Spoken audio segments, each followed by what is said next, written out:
Hello friends,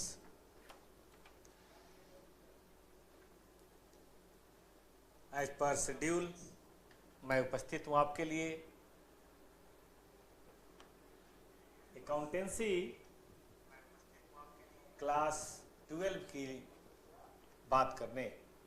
हम लोगों ने अभी एक इंट्रोडक्शन की क्लास पढ़ी थी और उसमें हमने पढ़ा था कि एनपीओ है ना, एनपीओ क्या होता है, उसकी अकाउंटिंग कैसे होगी, अब हम लोग पढ़ेंगे।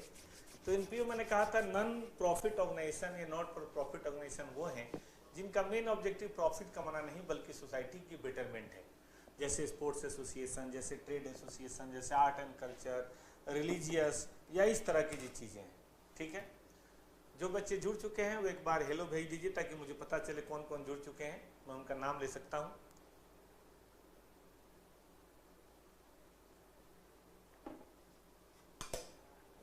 तो आइए आज एनपीओ में बातचीत को आगे बढ़ाते हैं। देखिए, एनपीओ की बुक्स ऑफ अकाउंटिंग की जहां तक बात है,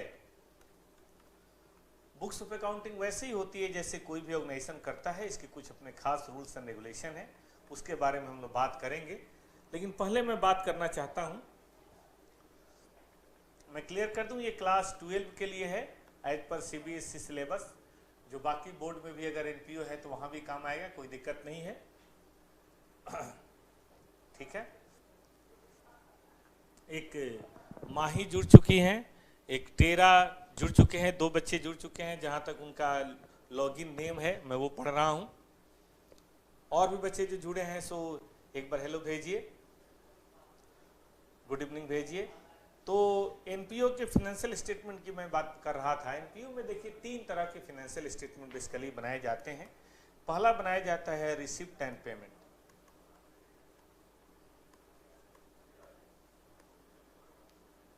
ठीक है, क्या होता है मैं अभी बताऊंगा। दूसरा बनाया जाता है income and statement, sorry income and expenditure account, income and expenditure account. Karan और नित्या भी जुड़ चुकी हैं, बड़ी अच्छी बात है बेटा। और तीसरा बनाया जाता है बैलेंस शीट। देखिए, जैसे प्रॉफिट ऑर्गेनाइजेशन में 3 फाइनेंशियल स्टेटमेंट होता है, आपने 11 क्लास में शायद पढ़ा हो कि प्रॉफिट लॉस में भी 2 तो बनता है, एक पीएल अकाउंट बनता है, एक बैलेंस शीट बनता है। लेकिन यहाँ पे थोड़ा सा अलग है, यहाँ पे पीएल का नाम बदल के या उसके बदले एक चीज इस्तेमाल की जाती है, इसको बोलते हैं हम इनकम एक्सपेंडिचर। बैलेंस शीट का नाम तो बैलेंस शीट ही है, लेकिन एक नई चीज आती है, कौन सी? Receipt and payment. तो कोई बोले कि भाई कौन सी 3 फाइनेंशियल स्टेटमेंट है जो आपको बनाने की जरूरत पड़ती है अगर हम बात करें किसकी? एनपीओ की। तो आप कहेंगे सर हमें 3 बनाना है और इन तीनों का नाम आपके सामने है। ठीक है, याद रहेगा। चलिए अब जरा हम लोग और आगे बढ़ते हैं और आगे पढ़ते हैं हम लोग इन 3 फाइनेंशियल स्टेटमेंट के बारे में कि ये 3 फाइनेंशियल स्टेटमेंट हमें क्या बताते हैं। मैं तीनों को एक बार ना बता के एक एक करके बताऊं तो ठीक रहेगा ना। आइए मैं शुरुआत करता हूं आपके साथ रिसिप्ट एंड पेमेंट अकाउंट। ठीक है, यहीं से शुरू करता हूं, एकदम आसान सी बात है। 10 मिनट आप ध्यान से सुन लीजिए और आपका एक कार्यक्रम तो हो ही जाएगा, रिसिप्ट एंड पेमेंट। फिर उसको हम लोग बना के भी देखेंगे, क्वेश्चंस भी करेंगे, सारी तरह की बातें करी जाएंगी।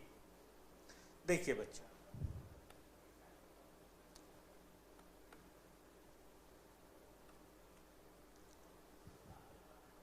सुनीता भी जुड़ चुकी हैं, बहुत अच्छी बात है बेटा। देखिए, रिसीट एंड पेमेंट अकाउंट की हम बात करें तो नाम से कुछ आपको लग रहा है? अगर मैं बोलूं कि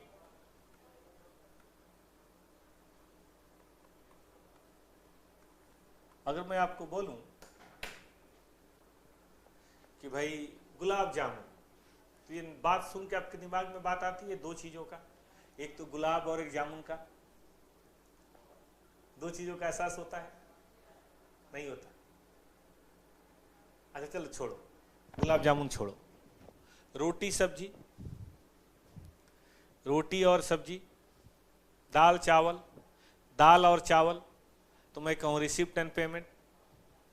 क्या क्या दो चीजें होंगी इसमें? अगर मैं कहूँ रिसिप्ट एंड पेमेंट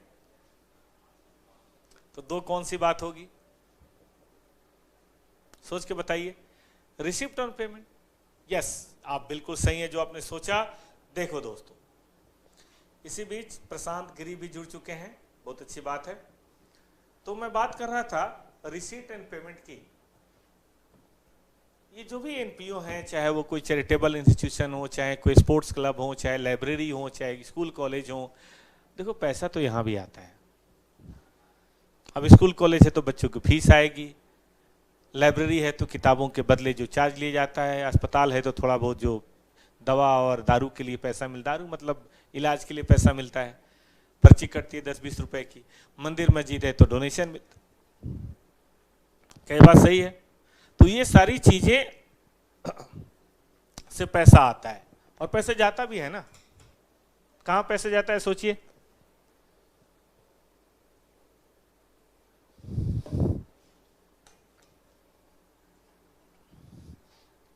अगर हम स्कूल कॉलेज की बात करें तो teachers, faculty, non teaching staff, किताब कॉपी, बिजली, इलेक्ट्रिसिटी। मंदिर मस्जिद की बात करें तो भंडारा, लंगर, पूजा पाठ, वहाँ जो स्टाफ होते हैं, पंडित जो होते हैं, पंडे होते हैं, उनकी सैलरी, फूल पत्ती, सजावट, रिपेयर, है ना, ये सारी चीज़ें।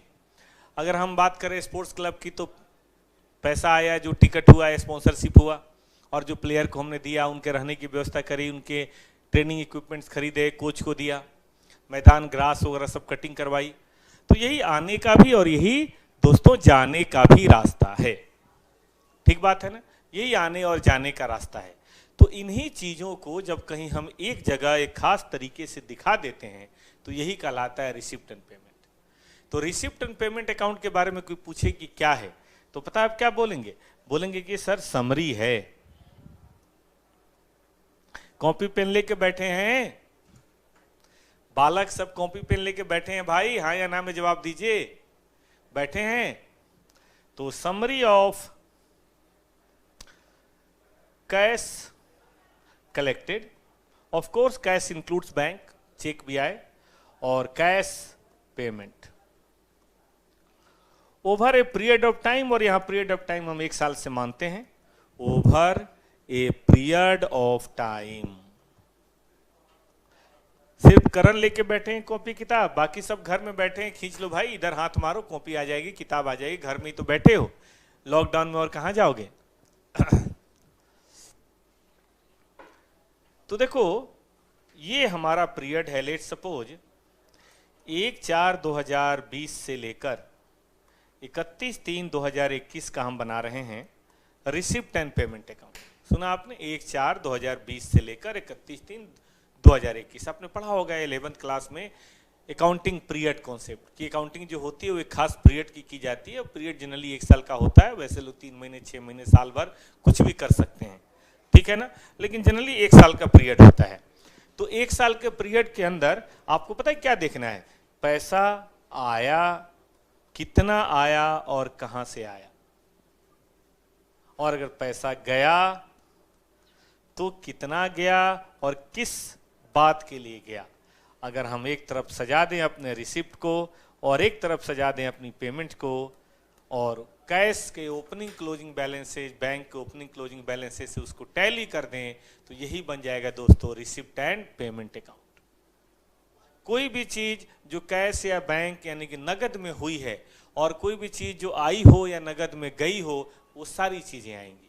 आप स्कूल का एग्जाम्पल सोच लीजिए, हॉस्पिटल का सोच लीजिए, कुछ भी लाइब्रेरी का सोच लीजिए, स्पोर्ट्स क्लब का सोच लीजिए, बस वही है। ठीक है, तो देखिए इसका बेसिकली क्या है फॉर्मेट। इसका फॉर्मेट कुछ इस तरह से है, रिसिप्ट एंड पेमेंट अकाउंट। कुछ इस तरह से बातें हैं दोस्तों, जरा ध्यान दीजिए।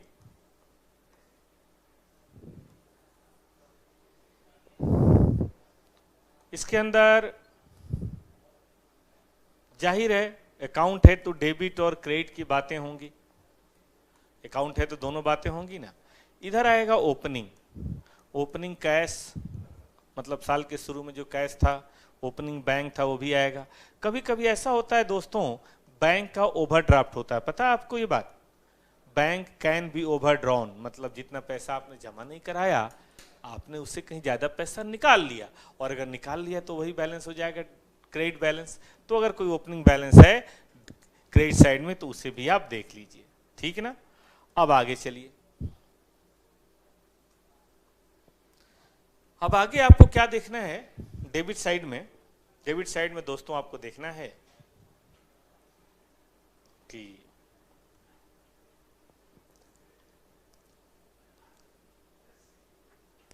पैसा कहां से आया, मतलब रिसिप्ट की बात करनी है।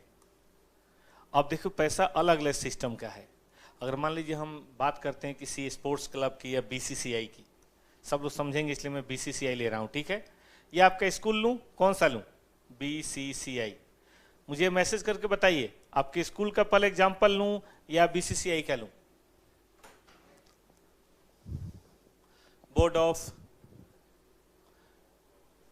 क्रिकेट कंट्रोल ऑफ इंडिया, किसका एग्जाम्पल लूं मैं? आपके स्कूल का लेता हूं, ठीक है, आप समझ पाएंगे। 10वीं तक आप जहां पढ़े हैं मैं उसी स्कूल का लेता हूं जहां पे 11वीं में पढ़ रहे हैं। एक बच्चे ने बताया बीसीसीआई, बीसीसीआई ले लो, क्या दिक्कत है, आ जाओ। ऐसा करते हैं पहले स्कूल का बताते हैं, आप जल्दी समझ जाएंगे, फिर बीसीसीआई का। चलिए आपके स्कूल में आने का रास्ता बताइए। आपके स्कूल में पैसे कहां से आते हैं? फीस, स्टूडेंट से एडमिशन फीस, जिन जिन बातों के लिए आपसे लूटा जाता है स्कूल में, मुझे प्लीज उन बातों का नाम बताइए सभी बच्चे। एक तो एडमिशन फीस, नए मुर्गे अगर फंसे तो उनसे एडमिशन फीस ली जाएगी। और बताओ भाई, और बड़ी मोटी अमाउंट भी कई स्कूलों में ली जाती है, प्राइवेट स्कूलों में। और कहां से पैसा लिया जा सकता है बताइए, या लिया जाता है? आप अपने स्कूल तो जाते ही हैं, वहां पैसा आने का जो सोर्स होता है, अगर आप प्राइवेट स्कूल में पढ़ते हैं, पैसा आने का जो सोर्स होता है, बताइए कहां कहां से पैसा आता होगा? Admission fees, yes. Monthly fees, tuition fees है ना, भले वो फीस हफ्ते में सॉरी क्वार्टर में लिया जाता हो, साल में, लेकिन मंथली फीस। अच्छा, एग्जाम फीस वगैरह भी लगता है क्या? और कोई फीस देते हैं आप लोग? Annual day fees? अरे गप करो मेरे साथ, एकदम बेटा गप करो और देखो कैसे चैप्टर खत्म होता है एकदम फटाफट। बहुत ही आसान चैप्टर एनपीओ, बल्कि 12 है ही आसान। मैं समझता हूँ ये 11th भारी है, क्योंकि 11th में आप नए होते हैं, आपको अकाउंट के बारे में ज्यादा पता नहीं होता, सब कुछ मतलब नया नया ऐसा लगता है, सब धुंधला धुंधला लागे, है कि नहीं। लेकिन 12 में आते आते तो काफी हद तक बातें हो जाती है, एकदम फटाफट खत्म होगा। और बताइए भाई साहब, कोई बता ही नहीं रहा। अरे इंटरेक्ट करो मेरे से, बातें करो बेटा, मुझे बताओ, मुझे कम्युनिकेट करो, तभी तो लाइव क्लास का फायदा है। वरना रिकॉर्डिंग तो हजारों पड़ी हुई है यूट्यूब पे, रिकॉर्डिंग की क्या बात है। आप रिसीट एंड पेमेंट अकाउंट डालिए यूट्यूब पे, देखिए कितने लोग अपना अपना ज्ञान देने को आपको तैयार बैठे हैं रिकॉर्डेड क्लासेज में। फिर लाइव का फायदा क्या हुआ? लाइव का फायदा है कि आप मुझे बताएं, मैं आपकी थोड़ी बात करूं, और देखिए किस तरह से हम दोनों मिलकर कमाल करते हैं। रिसीट एंड पेमेंट की तो ऐसी तैसी कर देंगे हम, जल्दी करिए। बिल्डिंग चार्ज, चलिए भाई, एक बिल्डिंग चार्ज लिया जाता है इनकी स्कूल में, बिल्डिंग डेवलपमेंट है ना। और बताइए जल्दी जल्दी जल्दी जल्दी जल्दी जल्दी, मैं वेट कर रहा हूं। एग्जाम फीस हो गया बेटा। कंप्यूटर, अच्छा कंप्यूटर सिखाएंगे, बिल गेट्स बनाएंगे, इस बात की फीस ली जाती है। और बताइए एग्जाम फीस हो गया। टेस्ट का फीस, एग्जाम टेस्ट एक ही है मेरे ख्याल से। लैब का चार्ज लिया जाता है, बहुत बढ़िया। मतलब कई रास्ते बना रखे हैं स्कूल वालों ने आपके डैडी को लूटने के। बहुत अच्छा, बहुत अच्छा, बढ़िया है। तो इस तरह से आने का रास्ता खुला है ना। और कुछ उनको पैसे और आने के रास्ते, चलो बाद में बात करेंगे। जरा मुझे बताओ जाने के रास्ते। स्कूल में तो खर्चा होता नहीं होगा, जो भी आप फीस देते होंगे मालिक जो होता होगा बोरे में बांधता होगा, अपनी कार की डिक्की में लाता होगा, लेके चला जाता होगा, यही बात होगी ना। जितनी भी फीस कलेक्शन हुई सबको बोरे में भरा और उसको एकदम लात से ठूस के भरा और उसके बाद डिक्की में डाला और लेके चला गया। स्कूल में तो कोई खर्चा वर्चा होता ही नहीं होगा, है ना। बताएगा कोई? जैसे अभी कई लोग बोल रहे हैं कि ये जो अभी लॉकडाउन है इसमें स्कूलों की फीस नहीं लगनी चाहिए, ठीक है ना। स्कूल के मालिक बोल रहे हैं क्या बात कर रहे हो, और हमारे खर्चे थोड़ा ना मानेंगे। तो बताओ भाई खर्चे क्या होते होंगे स्कूल में, कोई बताए? Smart class fees. मुस्कान बता रही है कि सर स्मार्ट क्लास फीस लेते हैं। ठीक है बेटा मुस्कान, मैंने आपके लिए भी जोड़ दी। मुस्कान की तरफ से आया स्मार्ट क्लास फीस, वो कंप्यूटर फीस टाइप का ही कुछ होता होगा। सर क्या बात करते हो, पैसे देने पड़ते हैं, सैलरी देना पड़ता है। अच्छा, यानी कि जाने का भी रास्ता है, क्या मैं इसको पेमेंट कर सकता हूं? और बताओ और बताओ और बताओ, जल्दी जल्दी जल्दी जल्दी जल्दी बच्चे, सभी बच्चे अपना अपना दिमाग लगाओ। अबे जब पढ़ने बैठे हो तो बी एक्टिव यार, रिकॉर्डेड क्लास होती तब ना, यहाँ तो एकदम आपकी तरफ से बात आनी चाहिए, फटाफट आनी चाहिए। 2 बातें मेरी तरफ आ चुकी है, अजीत ने बताया, सुनीता ने बताया, पीजी ने बताया और नित्या ने। सभी बच्चे ले दे के एक ही जगह आ रहे हैं, सैलरी। यस सर, सैलरी एक बड़ा मोटा खर्चा है। टीचिंग, अगर आप टीचर को अच्छी फीस नहीं देंगे तो आपको अच्छी टीचिंग स्टाफ नहीं मिलेगा, क्योंकि देखो टीचिंग मान लो कोई अच्छा करता है तो फिर तो अपने घर पे ट्यूशन पढ़ा लेगा, फिर आपके स्कूल में क्यों आएगा? तो इसीलिए आपको टीचर को अच्छे पैसे देने पड़ेंगे, तभी टीचर आएंगे, वरना टीचर भाग जाएंगे। और बताओ और बताओ और बताओ। नॉन टीचिंग, भैया और भी तो लोग होते हैं, सफाई के लिए, क्लास अटेंडेंट के लिए, क्या बोलते हैं, रजिस्टर मेंटेन करने के लिए, क्लर्क टाइप के, इस तरह के बहुत सारे लोग होते हैं। जल्दी जल्दी जल्दी बताओ और बताओ कुछ खर्चे। फूड, खाना मिलता है क्या आपके स्कूल में? वो तो सरकारी स्कूल में मिलता है, प्राइवेट में कहाँ मिलता है दोस्त? रिपेयर आपने बताया मुझे। यस सर, रिपेयर होता रहता है, बच्चे तोड़ते फोड़ते रहते हैं और स्कूल वाले बेचारे उसकी रिपेयर मेंटेनेंस करवाते रहते हैं। चलिए, समय समय पे बिल्डिंग में कुछ एडिशन किया, एडिशन इन बिल्डिंग, ओके लिख लिया मैंने। मेंटेनेंस लिख लिया बेटा, रिपेयर मेंटेनेंस एक ही बात है। फूड मैं छोड़ रहा हूं बेटा, फूड तो मुझे नहीं समझ आ रहा। प्राइज देते हैं सर, हाँ भाई प्राइज डिस्ट्रीब्यूशन होता है। किसी को कोई प्राइज मिला हो तो बताइए किस बात में प्राइज मिला है? क्या आपको दौड़ में प्राइज मिला है जिसमें टोटल 3 ही लोग दौड़े थे, या कुछ और भी बातों में? क्लास में जो बच्चे टॉप करते हैं उनको मेडल वगैरह दिया जाता है, अच्छी बात है। और आ रहा है और आ रहा है एनुअल डे, अच्छा एनुअल डे पे मिला था। एक और आया मेरे पास, मैं लिखता हूँ सर स्पोर्ट्स मटेरियल भी तो परचेज करते हैं, बच्चों को खेलने कूदने की व्यवस्था करनी पड़ती है। बच्चे पढ़ने कम आते हैं और खेलने कूदने ज़्यादा आते हैं, खासतौर पे आपकी उम्र के 15 से 18 साल के नटखट बच्चे। चलो अच्छी बात है बेटा, जी लो अपनी ज़िंदगी। अभी नहीं खेलोगे तो कब खेलोगे? अभी नहीं खेलोगे तो कब खेलोगे? आज से 5 साल 10 साल के बाद जब आपके बच्चे होंगे तब आप थोड़ा ना खेलोगे। फिर तो घर वाले बोलेंगे बच्चे को खेलने दे बे, तू क्यों खेल रहा है, जाके काम करो ऑफिस में, ठीक है कि नहीं? तो इसीलिए याद रखें, आपको जो मस्ती करनी है बेटा स्कूल में अभी कर लीजिए। सुनीता ने कहा मैंने टॉप 10 कक्षा 10th में हम आए थे और इसीलिए हमें प्राइज मिला। बहुत ही बढ़िया बेटा, सिंगिंग कंपटीशन में प्राइज मिला था मुझे। Festival charges, festival celebration charges. चलिए हो गया, बहुत सारी बातें आपने बता दी। तो देखो मैं सिंपल सा कहना चाहता हूं कि खर्चे बहुत होते हैं वो, और कुछ एसेट्स वगैरह खरीदते हैं। देख रहे हो ये एसेट्स वगैरह खरीद रहे हैं, ये एसेट्स वगैरह खरीदने का खर्चा भी वहां पे है। निश्चित रूप से पैसा बच गया तो आपने इन्वेस्टमेंट परचेज कर लिया, वो बेंच वगैरह परचेज किया।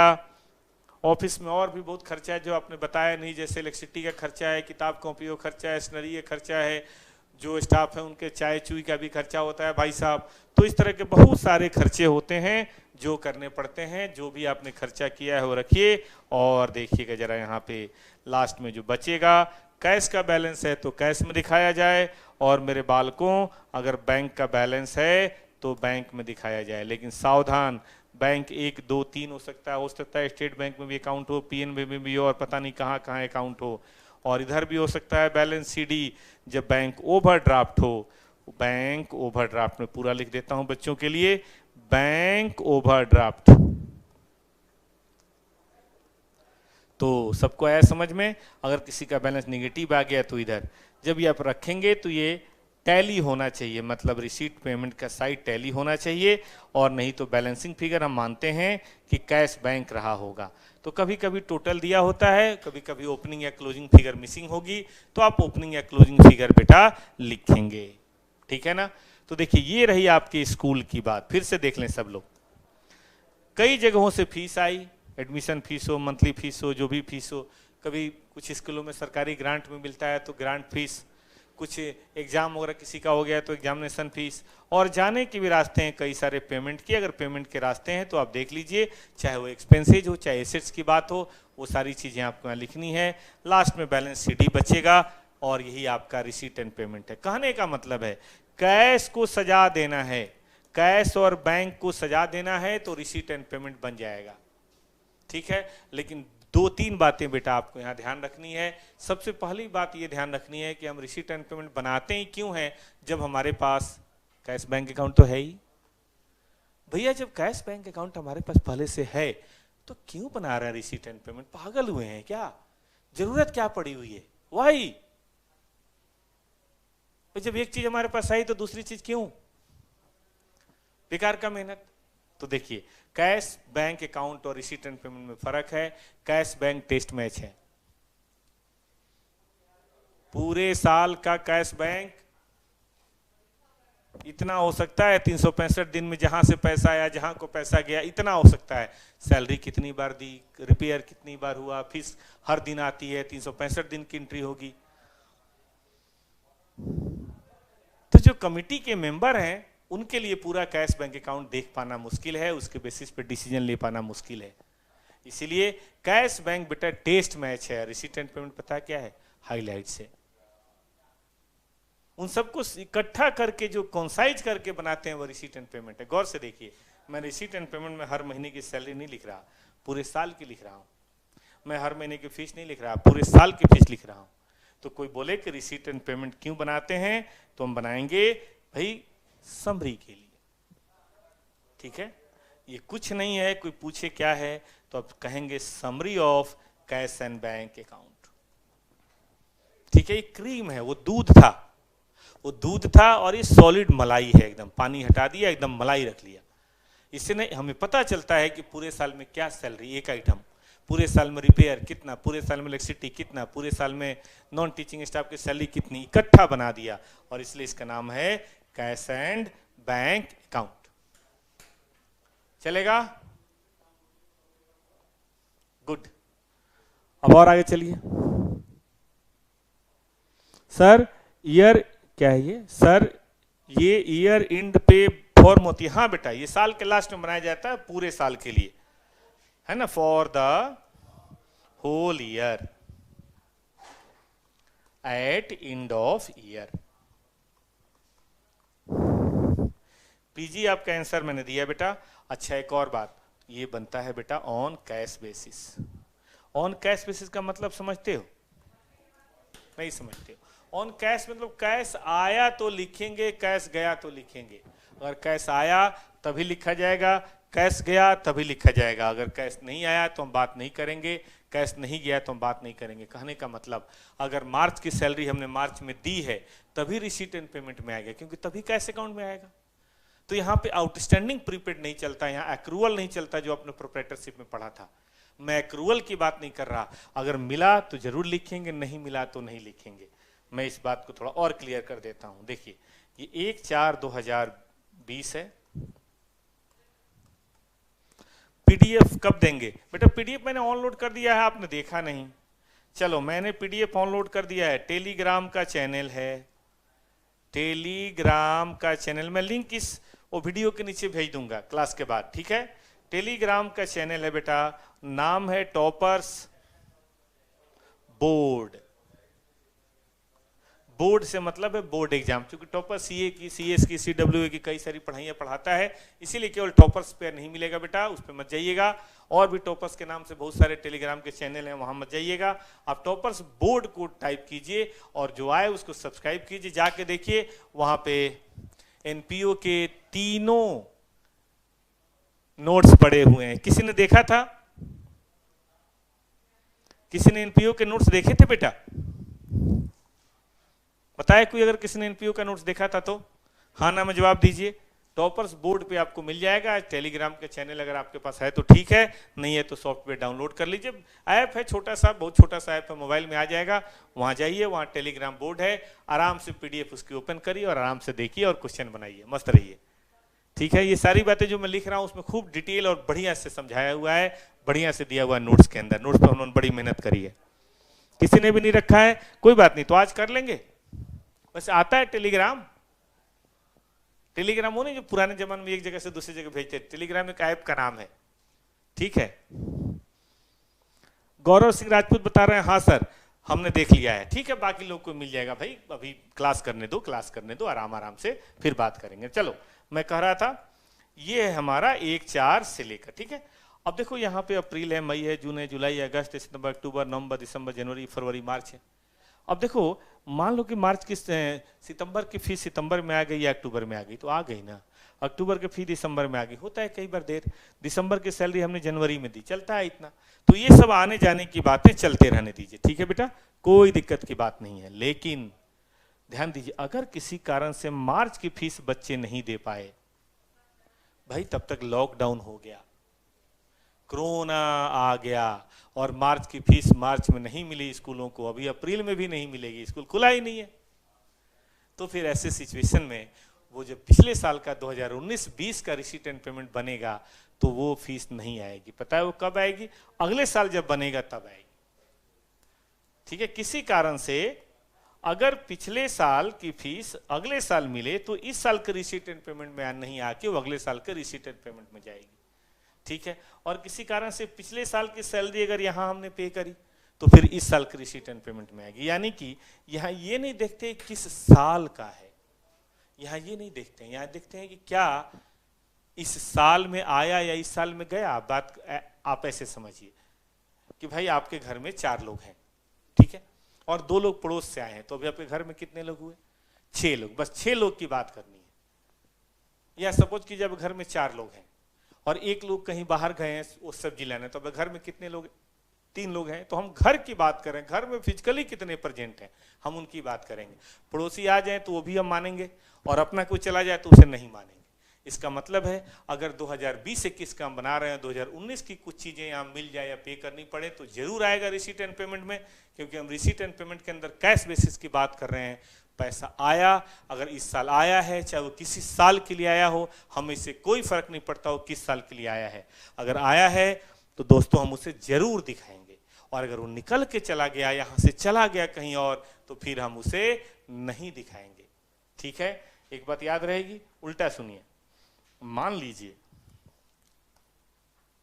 पिछले साल इस साल की कोई चीज पिछले साल ही पे हो गई थी तो इस साल नहीं आएगा। इस साल की कोई फीस पिछले साल ही मिल गई थी तो इस साल नहीं आएगा। और उल्टा सुनिए, अगले साल की कोई फीस एडवांस में मिल गई, अगले साल की सैलरी अपने एडवांस में दे दी, वो यहां पे आएगा। तो मैं एक लाइन कह रहा हूं, उसको एकदम गांठ मान लिया जाए बच्चों, सिर्फ एक लाइन कि अगर कोई पैसा इस साल मिला है, ये नहीं देखना है कि वो कौन से साल के लिए है, वो पिछले साल का हो सकता है, इस साल का हो सकता है या अगले साल का हो सकता है। अगर पैसा मिला है तो रिसीट एंड पेमेंट में जरूर आएगा, और अगर इस साल का पैसा इस साल की बजाय पिछले साल ही दे दिया या अगले साल देंगे तो इस साल वो नहीं आएगा। इसी तरह से पैसा देने की बात है और यही बात लेने पर भी लागू होती है। मतलब जो पैसे इस साल आए हैं या जो पैसे आपने इस साल दिए हैं, चाहे वो बिलोंग किसी भी साल से करता हो, यही दिखाना है। चलिए मैं आपको छोटा सा एग्जांपल देता हूं बेटा, आप सभी बच्चे मुझे आंसर देंगे। छोटा सा एग्जांपल क्विज है। 2019 जनवरी से दिसंबर बना रहा हूं मैं, 2020 और 2021, 3 साल है और अलग अलग साल है, ठीक है। हमारा अकाउंटिंग ईयर 1 जनवरी से 31 दिसंबर चलता है। Loud and clear. इंडिया आपसे जवाब मांगता है, बताइए कौन से साल का रिसीट एंड पेमेंट में आएगा? फास्ट। मैं देखता हूं आपने समझा कि नहीं समझा।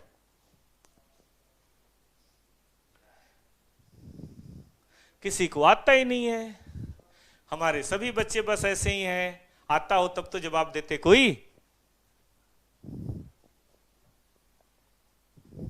नहीं जवाब दिया ना किसी ने। मुझे आपसे यही उम्मीद थी कि आप में से किसी को नहीं आता कुछ भी। कोरोना ने आपके दिमाग को बिल्कुल पकड़ लिया है, जकड़ लिया है। मैं आपसे पूछ रहा हूं कि सैलरी फॉर दिसंबर 2019 अगर पेड इन जनवरी 2020 है तो कौन से साल के रिसीट एंड पेमेंट में आएगा? किसी ने जवाब नहीं दिया। चलिए करण मैं फिर बोलता हूं, सैलरी फॉर दिसंबर 2019 अगर पेड इन दिसंबर 2020 में है तो कौन से साल के रिसीट एंड पेमेंट में आएगा? मेरे पास 2 जवाब आए हैं, मुस्कान के और गौरव सिंह राजपूत के। बाकी को तो आता ही नहीं है, बाकी तो बस ऐसे ही बैठे हुए वेल्ले, है ना। चलिए, आप सब बच्चों ने जवाब दे दिया, बहुत सही बेटा। देखो इसमें ये नहीं है कि किस साल के लिए, ये है कि कब, ठीक है ना। तो ये यहां पे आएगा, मैं यहां पे मार्क कर देता हूं, यहां आएगा। चलो एक और बताओ, सैलरी फॉर जनवरी टू मार्च 2020, नहीं जनवरी टू मार्च नहीं, अक्टूबर टू दिसंबर 2020 पेड इन जनवरी 21, ये कहां आएगा? Next question, salary for October to December 2020 paid in January 2021, ये किस रिसीट एंड पेमेंट में आएगा? 19 वाले में, 20 वाले में या 21 वाले में? याद रखिए सैलरी 2020 की है ये, सावधान।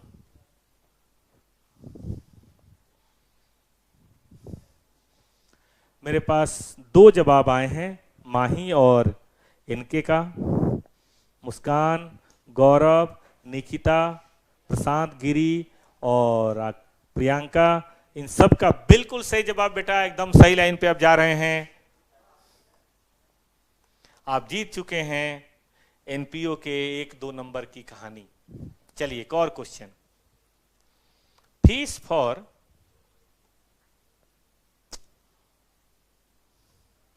जनवरी टू जून 2021 कलेक्टेड इन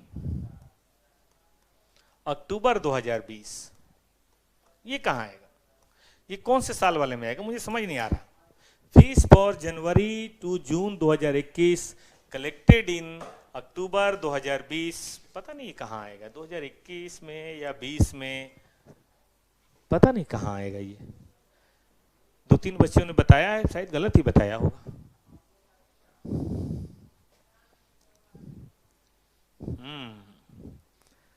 सभी बच्चों ने बताया है और सभी बच्चों ने बिल्कुल सही बताया है।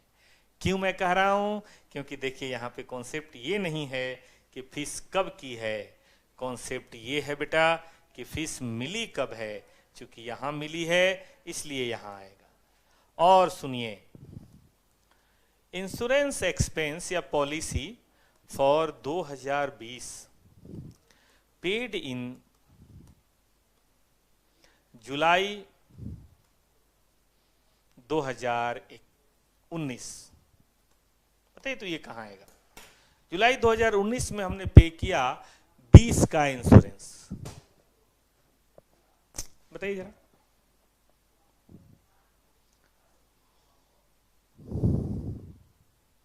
हरमनजीत सिंह बेटा आप गलत थे, पिछला क्वेश्चन आपका गलत था, अब की बार सही जवाब दीजिए। चले चले सब लोग मैं सबसे जवाब की एक्सपेक्टेशन करता हूं, सब लोग इंगेज होइए।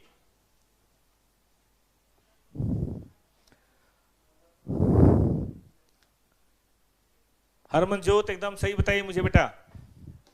यस 2021 बिल्कुल सही है, 2019 में आएगा ये। अच्छा एक बताओ, एक फिक्स्ड एसेट जिसकी लाइफ है 10 साल, 10 ईयर्स, ठीक है,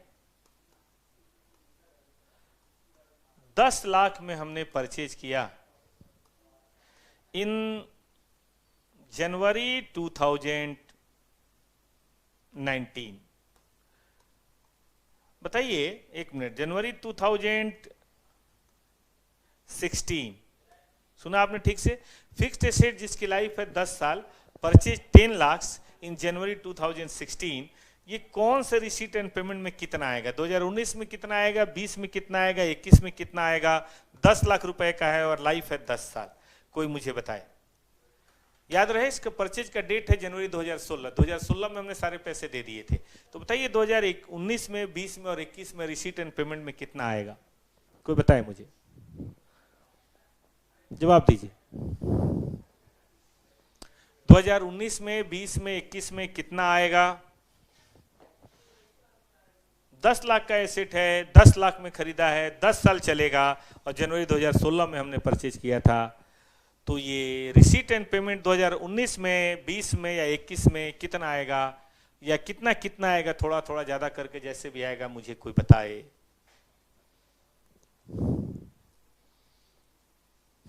2 बच्चों ने कहा 2016 में आएगा और 2 बच्चों ने कहा सर 1-1 लाख करके आएगा। निकिता राजपूत ने 2016 में आएगा। नित्या ने कहा सर 1-1 लाख हर साल आएगा। माही ने बोला सर 2019, 20, 21 में रिकॉर्ड नहीं होगा। प्रशांत गिरी ने बोला 1 लाख हर साल आएगा। नित्या ने बोला सर 1 लाख आएगा हर साल। गुड। देखिए जो बच्चे थोड़े कम समझदार हैं उन्होंने सही जवाब दिया।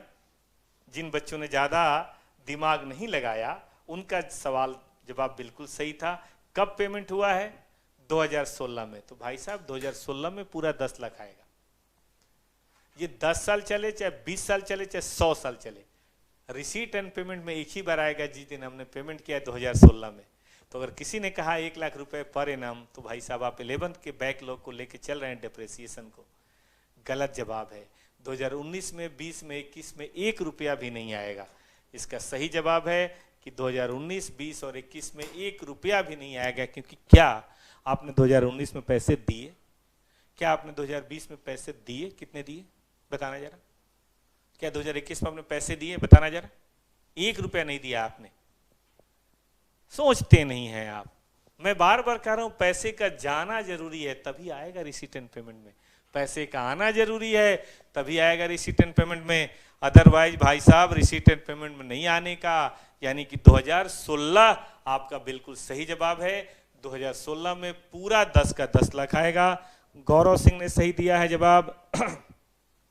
सीसी ने सही जवाब दिया है और एमटी ने सही जवाब दिया है, माही टाक ने। और एमटी ने यानी कि मुस्कान तनवर ने भी बिल्कुल सही जवाब दिया है। और जीएसआर ने भी बिल्कुल सही जवाब दिया है। गौरव सिंह राजपूत ने भी सही जवाब दिया है।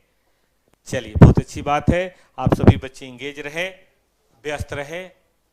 तो याद रहेगा कि रिसीट एंड पेमेंट के अंदर क्या चीजें आनी है बेटा। रिसीट एंड पेमेंट के अंदर जो चीजें आनी है वो आनी है इस साल का कैश एंड बैंक।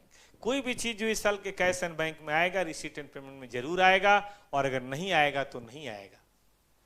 और ये पूरे साल का बनता है, समरी के रूप में बनता है, लेकिन बनता है कैश बेसिस पे। अब मैं आपको बीसीसीआई का बता देता हूं। मान लीजिए रिसीट एंड पेमेंट बीसीसीआई का है, तो उसमें क्या होगा? उसमें एडमिशन फीस की बजाय आएगा टिकट की फीस, स्पॉन्सरशिप की फीस, टेलीविजन के राइट्स बेचने का पैसा, ठीक है, या कोई प्राइज जीता वो आएगा। और जाने का क्या होगा? जाने का होगा प्लेयर्स के आने जाने का अरेंजमेंट, खाने पीने का अरेंजमेंट, प्लेयर्स को दी जाने वाली सैलरी, प्लेयर्स को दी जाने वाले पेंशन, मैच कराने में होने वाले एक्सपेंसेस, स्टेडियम वगैरह बनवाने का खर्चा है कि नहीं, ट्रेनिंग, कोच को दिए जाने वाला पैसा, सपोर्ट स्टाफ को दिए जाने वाला पैसा, बीसीसीआई के ऑफिस के होने वाले खर्चे, इलेक्ट्रिसिटी, बिजली बत्ती, इतना सारा स्टेडियम में लगता है, ये सब खर्चे होते होंगे मेरे ख्याल से। क्या कहते हो, सही कह रहा हूं कि नहीं? लेकिन अगर हम बात करें किसी मंदिर की, तो मंदिर में भाई डोनेशन, चढ़ावा, ठीक है। देखो कैश में वो आएगा, अगर काइंड में आ गया, कोई आके पंखा दे गया, कोई आके गाय भैंस दे गया तो वो नहीं आएगा।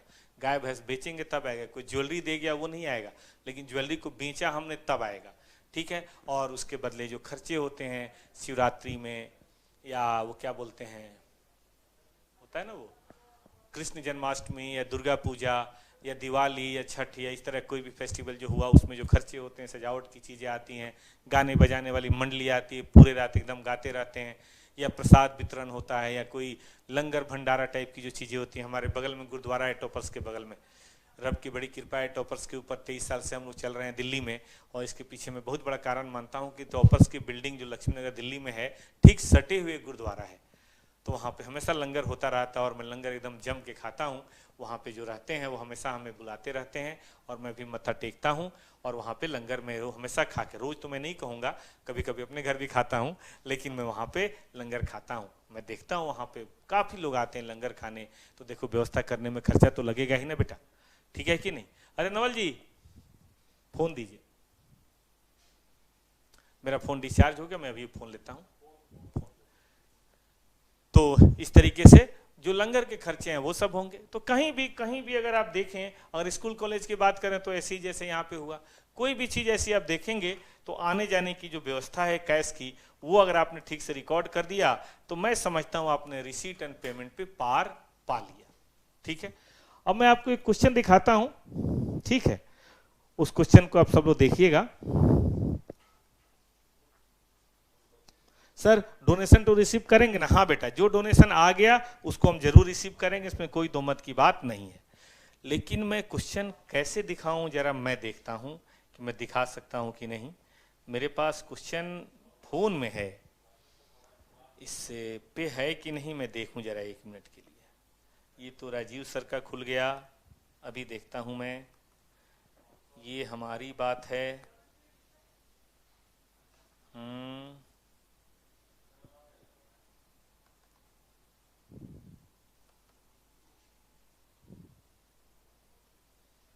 चलिए मैं देखता हूं बेटा।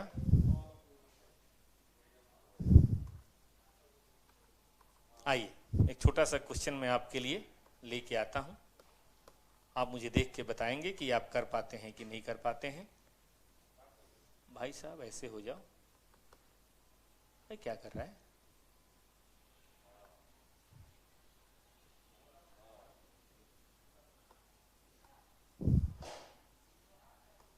सबको दिख रहा है? काफी बड़ा कर दिया मैंने, देखिए ये क्या बार बार कूद के आ जा रहा है। देखिए तो साहब, ये सबको दिख रहा है क्या? ये नोट्स मैं आपको भेज दूंगा, उसकी चिंता आप ना करें। कहता है prepare receipt payment account of friends club for the year ended 31 मई 2020। सबको दिखाई दिया? याद रखिए ईयर एंडेड 31 मई 2020, यानी कि हो ना हो ये अप्रैल 2019 से इसकी कहानी की शुरुआत की जाएगी। ठीक है, तो देखिए कहता है कि जो बैलेंस है 1 अप्रैल 2019 को 44,000 है कैश का। सब्सक्रिप्शन, आप सब्सक्रिप्शन अगर नहीं जानते हैं तो बता दूं मैं, सब्सक्रिप्शन को आप समझ लीजिए फीस। कोई हमारी सर्विसेज लेगा तो उसके बदले जो हमें मिलेगा उसको बोलते हैं हम सब्सक्रिप्शन। तो सब्सक्रिप्शन है इतना, डोनेशन इतना है, एंट्रेंस फीस इतना है, जो रेंट पे किया क्लब हॉल के लिए, नहीं रेंट पे नहीं किया, रेंट रिलाइज किया। क्लब का हॉल वगैरह होता है ना बेटा, तो उसमें कोई अगर हमने बर्थडे मना दे, कोई पार्टी कर दे, कोई ब्रेकअप की पार्टी कर ले, पैसे ले लेते हैं। हर केस में पैसे थोड़े बहुत ले लेते हैं। टॉपर्स है, बहुत बड़े बड़े हमारे पास हॉल हैं, तो अगर कोई आसपास का बोलता है हमें बच्चों का बर्थडे करना है, करवा देते हैं, 5,000 रुपये निकालो। ठीक है कि नहीं? तो ये रेंट जो रिलाइज है वो रिसीट है, याद रखिएगा। लेकिन इलेक्ट्रिसिटी चार्जेज पेमेंट है, टैक्सेशन पेमेंट है, सैलरी एंड वेजेज पेमेंट है, ऑनरेरियम, ऑनरेरियम भी एक तरह की सैलरी होती है। जब किसी बड़े आदमी को छोटी सी बात करी जाती है तो ये ऑनरेरियम है। मतलब एक आदमी बहुत काम का है लेकिन उसको पूरी सैलरी तुम दे नहीं सकते, लेकिन रिगार्ड के तौर पे हमने थोड़ा सा दे दिया, वो ऑनरेरियम है। इंटरेस्ट पे और रिसीव्ड ऑन इन्वेस्टमेंट रिसीट है, सैलरी प्रिंटिंग एंड स्टेशनरी खर्चा है, रिसीट एंड पेटी एक्सपेंसेज छोटे मोटे खर्चे को बोलते हैं, और इंश्योरेंस प्रीमियम तो आप समझते हैं एक्सपेंसेज है। क्या रिसीट एंड पेमेंट आप बना सकते हैं? सर कर लेंगे ये क्वेश्चन, चलो करके दिखाओ। 3 मिनट समय मैं आपको देता हूं, 3 मिनट समय मैं आपको देता हूं। आप मुझे जल्दी से रिसीट एंड पेमेंट घर पे खींचिए और फिर मैं बताऊंगा। कोई मुझे क्लोजिंग बैलेंस बताए, कैश बैंक का क्लोजिंग कितना होगा? Tell me the closing balance of cash and bank. सुन रहे हैं? रिसीट एंड पेमेंट बनाइए। रिसीट की चीजें रिसीट साइड में यानी कि डेबिट साइड में लिखिए, पेमेंट की चीजें क्रेडिट साइड में लिखिए, and tell me the closing balance. मैं आपका इंतजार कर रहा हूं। एक बच्चे ने बताया सर 330, सीसी ने और एनआर ने बताया 330। चलिए भाई बाकी लोग भी बताएं मुझे, बाकी लोग भी बताएं। अच्छा एक बात मैं कहीं मैं बताना भूल ना जाऊं बेटा, एक बात है, विशेष जानकारी है। अभी जब तक 3 मई तक लॉकडाउन है, जब तक 3 मई तक लॉकडाउन, सब लोग सुन रहे हैं मेरी बात, तब तक मैं चाह रहा हूं, बिग बॉस ये चाहते हैं कि हमारे जितने भी घर वाले हैं 11, 12 की क्लासेस डेली करें। यानी कि 12 की क्लासेस डेली मैं करना चाहता हूं। अब कहेंगे तो डेली होगा, नहीं तो नहीं होगा। अभी क्या था, ट्यूसडे थर्सडे सैटरडे में क्लास होती थी 6 से 8। क्या आप डेली 6 से 8 क्लास कर पाएंगे? 6 7 डेली अकाउंट और 7 से 8 डेली बिजनेस स्टडी। 3 मई तक। 3 मई के बाद फिर जैसे होगा वैसे होगा। क्या कहते हैं? मुझे आपका ओपिनियन चाहिए, मुझे आपका पोल चाहिए। क्या 3 मई तक आप डेली क्लास करना चाहेंगे ताकि कुछ चैप्टर्स मैं आपके निकाल दूं जब तक आपकी स्कूल वगैरह शुरू होंगे तब तक, और 3 मई के बाद फिर देखते हैं क्या होता है। 3 बच्चों का जवाब आया यस। अभी 2-3 और बताएंगे तब ना भाई। टोटल 12 लोग जुड़े हुए हैं, उसमें से कम 6 लोग तो बताएं। 4 का तो पोल आ गया कि हाँ सर डेली कर दो। 2 और करेंगे तभी ना। चलिए 6 बच्चों का आ गया, अच्छी बात है। तो एक और कर दो, 7 हो जाए ताकि मेजोरिटी हो जाए। भाई हम लोकतंत्र में रहते हैं, we are living in democracy. Sir 8 to 9 morning. Morning बेटा अभी नहीं, क्या है ना कि लॉकडाउन में आराम से सो यार, पता नहीं फिर कभी मौका मिले नहीं मिले। हम लोग टीचर हैं, हमारी क्लास रोज सुबह बेटा 8 बजे शुरू होती है, तो उसके लिए मुझे रोज सुबह जगना पड़ता है 6 बजे। यही तो मौका मिला है कि जा सिमरन जी ले अपनी जिंदगी। तो मैं सिमरन अपनी जिंदगी जी रहा हूँ आजकल। आराम से उठता हूँ 8 बजे 9 बजे, और घर वाले कुछ बोल भी नहीं पाते कि क्या कर रहे हो, ऑफिस नहीं जा रहे हो, मतलब थोड़ा सा ठीक है कि नहीं। तो इसीलिए मैं चाहता हूँ अब बच्चों से कि कर दो, ठीक है। तो जरा नोट करो इस बात को भाई साहब।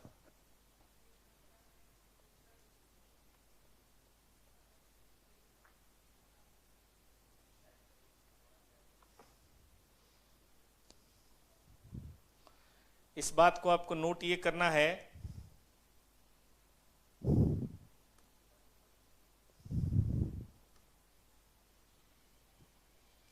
कि अभी क्लासेज लिख लीजिए ऑफ 12 6 से 7 अकाउंट डेली, ताकि मैं आपका एनपीओ खूब अच्छी तरह से खत्म कर पाऊं, और 7 से 8 बिजनेस स्टडीज डेली। संडे की छुट्टी रहेगी, ठीक है। डेली का मतलब है मंडे टू फ्राइडे, सॉरी वो Saturday. Sunday will be A of day. क्या कहते हो बेटा? ठीक है। तो कल हम लोग सब मिल रहे हैं, याद रहेगा, कल हम लोग सब लोग मिल रहे हैं, इस बात को आप ध्यान रखिएगा। चलिए अब इसकी बात करते हैं। मैं देख रहा हूं ओपनिंग बैलेंस है, चलो सब लोग लिखो। डेबिट साइड में लिखा आपने 44, सब्सक्रिप्शन लिखिए डेबिट साइड में 376, डोनेशन लिखिए डेबिट साइड में 80, इंट्रेंस फीस लिखिए डेबिट साइड में, रेंट रिसिप्ट लिखिए डेबिट साइड में। लेकिन मेरे बालक इलेक्ट्रिसिटी लिखिए क्रेडिट साइड में, टैक्सेज लिखिए क्रेडिट साइड में, सैलरी वेजेज लिखिए क्रेडिट साइड में, ऑनरेरियम लिखिए क्रेडिट साइड में, इंटरेस्ट रिसीव्ड लिखिए डेबिट साइड में। याद रहेगा, ये रिसीट है। प्रिंटिंग स्टेशनरी लिखिए क्रेडिट साइड में, और पेटी एक्सपेंसेस लिखिए क्रेडिट साइड में, इंश्योरेंस प्रीमियम लिखिए क्रेडिट साइड में। क्या आपका आंसर सही आ रहा है? क्या आपका आंसर सही आ रहा है मुन्ना? मुझे बताएं। 3:30, कई बच्चों ने 3:30। पीयूष झा जी अभी ज्वाइन किए हैं, गुड इवनिंग। गुड इवनिंग बेटा। 3:30 के जवाब एक बच्चे का आ गया, 2 बच्चे का आ गया, और भी भाई जरा करके देखो।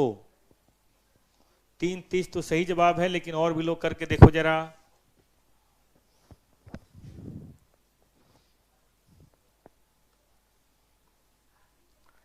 ये है आपका आंसर, सब लोग इसे चेक करें।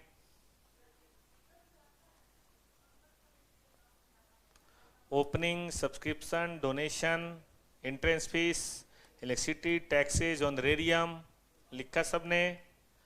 और लास्ट में यहां से देखिए प्रिंटिंग स्टेशनरी, रेंट, सब्सक्रिप्शन वगैरह बहुत सारी चीजें यहां पे दी हुई हैं। और लास्ट में बैलेंस आ रहा है 330। तो कोई बालक है जिनका नहीं हो पा रहा?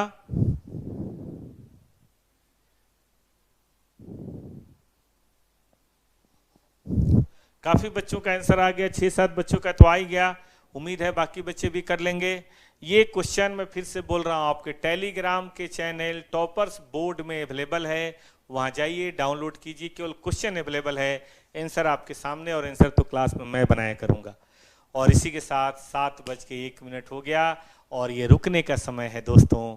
तो कल फिर मिलते हैं 6 बजे और अच्छे रिसीट एंड पेमेंट के क्वेश्चन के साथ, और हम लोग पढ़ेंगे इनकम एंड एक्सपेंडिचर अकाउंट। तो मिलें फिर कल एक बार फिर से आपके साथ। तब तक के लिए आप सभी प्यारे बच्चों को वेरी गुड बाय। घर पे रहें, स्वस्थ रहें, और 10 मिनट का ब्रेक है। 10 मिनट के ब्रेक के बाद राजीव सर आपसे बिजनेस स्टडीज की बातें करेंगे। धन्यवाद। अगर आपको ये वीडियो अच्छी लगी हो तो प्लीज इसको लाइक जरूर कीजिए, चैनल को सब्सक्राइब कीजिए। अच्छा, एक बात बताइए, आपने अपने स्कूल में कुछ बच्चों को बोला भी क्लास करने के लिए, या अकेले अकेले ही करेंगे? बताइए मुझे। क्या आप लोगों में से किसी बच्चे ने अपने दोस्तों को मैसेज किया? प्रशांत गिरी बता रहे हैं हाँ सर किया। क्या आपके किसी दोस्त ने ज्वाइन किया? अपने और दोस्तों को आपने मोटिवेट किया, उनको बोला कि भाई टॉपर्स 24/7 चैनल पे रोज शाम को 6 से 8 बाबा जी का प्रवचन चलता है, राजीव बाबा और भगवान बाबा का, अकाउंटिंग और बिजनेस स्टडीज के लिए। सब लोग अपने दोस्तों को, अपने कम से कम ज्यादा ना, अपने स्कूल के जो भी 5-10 दोस्त हैं उनको ज्वाइन कर लीजिए। उससे क्या होगा कि काफी लोग जुड़ेंगे तो हम लोग को और जोश आएगा और एनर्जी से हम आपको पढ़ाएंगे।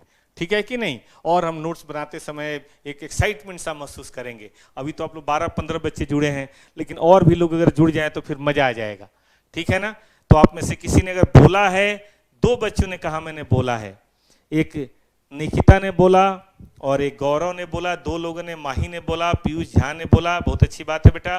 और भी जो लोग हैं, कुछ नहीं करिए, अपने 10 दोस्तों को जो 12 क्लास में आपके साथ हैं उनको बोलिए। ये गारंटी मैं देता हूं बेटा, किसी कोचिंग की आपको जरूरत नहीं पड़ेगी। साल में जो 25-30 हजार रुपए जो आप देते हैं वो कम से कम आपका जरूर बचेगा। ठीक है ना? मुझे पैसा नहीं चाहिए, मुझे आपका बेटा प्यार चाहिए।